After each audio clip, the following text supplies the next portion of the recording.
Hey y'all, welcome back to my channel. Greetings from home. I hope y'all are doing well out there. On this episode of Truckin It, I'm going to be talking about 3 seconds that can save your life. Also, I'm going to be talking about the West Texas wildfires, including a couple that were close to me just a couple days ago. So stay tuned. There's a lot to burn through. And by the way, speaking of burning, I would really like y'all to help support the growth of this channel. So hit that subscribe button, ring the notification bell, so you don't miss another episode of Truckin It.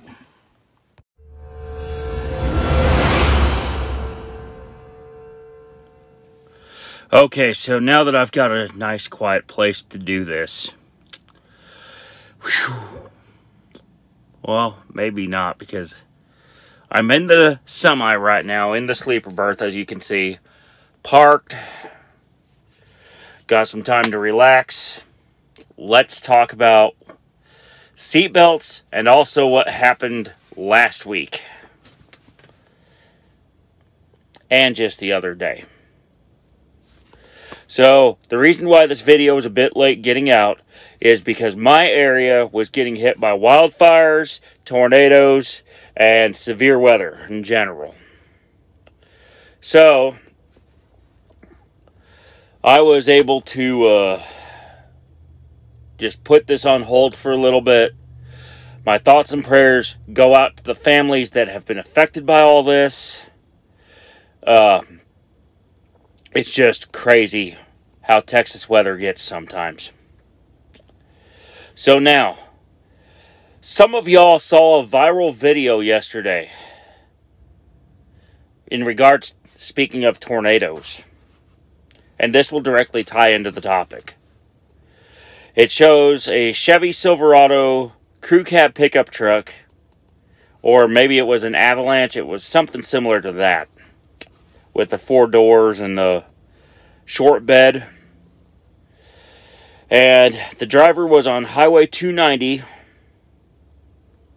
when suddenly, and dare I say this, the driver didn't give himself adequate warning for this, but he ended up getting slammed by a tornado. And the forces in a tornado are even more extreme than those you would normally encounter in an accident, because obviously what goes up must come down, and what comes down very hard. Getting tossed, getting tipped over, that kind of stuff. So, what the drivers... Now, we all know what the driver did wrong. He drove into the path, perhaps didn't even see it as it was going across the road. But there is one thing that saved that driver's life and allowed him to escape with only minor injuries. In spite of shattered glass, in spite of busted off side mirrors, and in spite of dents all over his pickup's body. That one thing I'm going to show you right now.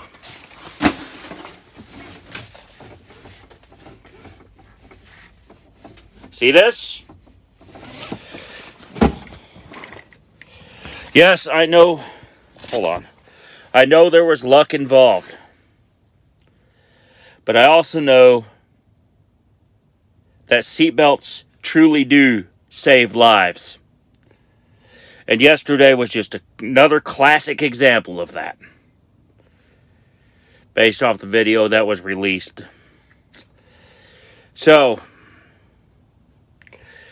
I want y'all to comment down below if you've ever been in either a heartbreak situation, or a rollover, or a crash, and you walked away because you were wearing a seatbelt. Me personally, I've had 3, well, technically 4 separate occurrences where I've been able to walk away from an incident or continue on home even after a crash. I'll start you off with the first one, which happened when I was riding in the backseat of a neighbor's car when that car got hit by... Now, the car was a 1988 Ford Taurus. And I was in the back seat on the passenger side, which is the same area that got hit, because a driver started backing out of his own driveway. And obviously, nothing major. Low speed, and even an unbelted person would have been okay in that situation. The second one, though, happened back in 2001, not long after the 9/11 attacks. I was in the back of a school bus on November 1st, 2001, on my way to a class that I was doing at that time. And a semi doing full 55 miles an hour came over the hill. Neither me nor the driver of the bus knew that he was coming, because he was at a high rate of speed trying to get stuff done.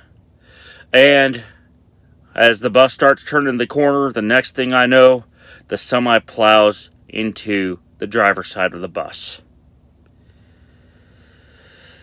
One of my friends got tossed. A couple of others hit their heads on the roof of the bus, or hit their heads on the windows. And the good news is, in that crash, everyone walked away. The even better news is that I was one of the many passengers on that bus who had no injuries, because that bus was equipped with seat belts. And I was using mine. The third time happened back in early 2011. I was on I-470 in Ohio when a Toyota Tacoma spun out in front of a Freightliner Columbia I was driving at that time. And that Columbia went full 360, continued to skid when he got on the shoulder, even though he hit the rumble strip, slammed into the front of my truck, and then finally spun out and hit the median. Obviously, that's a hard break, because the brakes locked down, and there was really nothing I could do about him. However, there was quite a bit of force from the impact. And, well, my semi ended up with a dented bumper and a snapped-off airline at that time.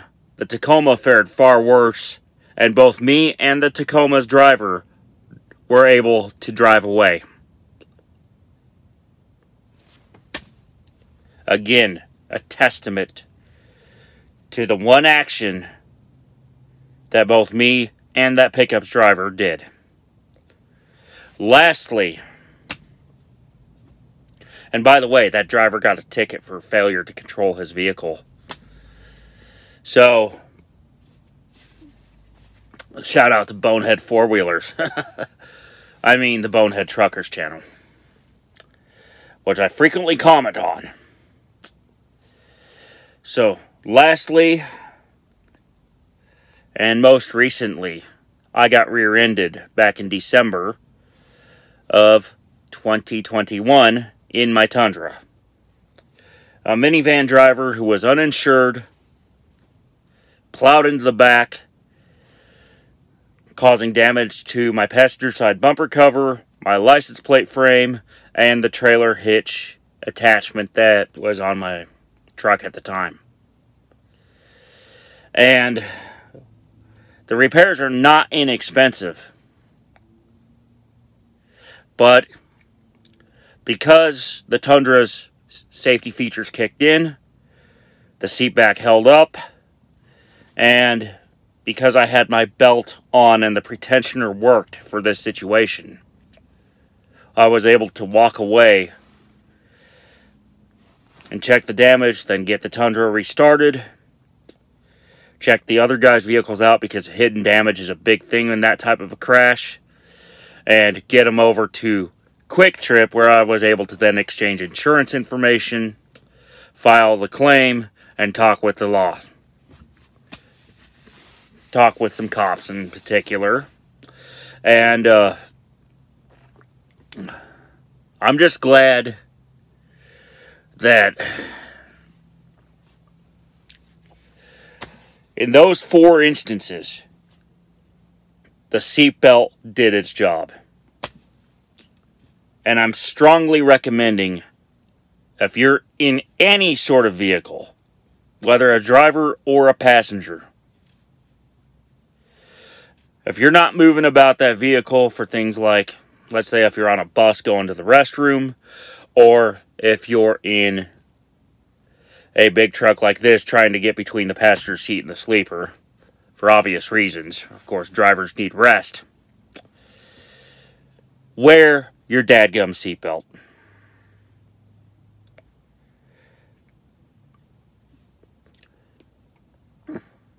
Need I say more? Drivers and followers, please comment down below. And hit that thumbs up button. Hit the subscribe button so you won't miss another episode of Truckin It. And until next time, let's make your best trip your next trip. Keep learning, keep thinking, and keep wearing that seatbelt. Bye for now.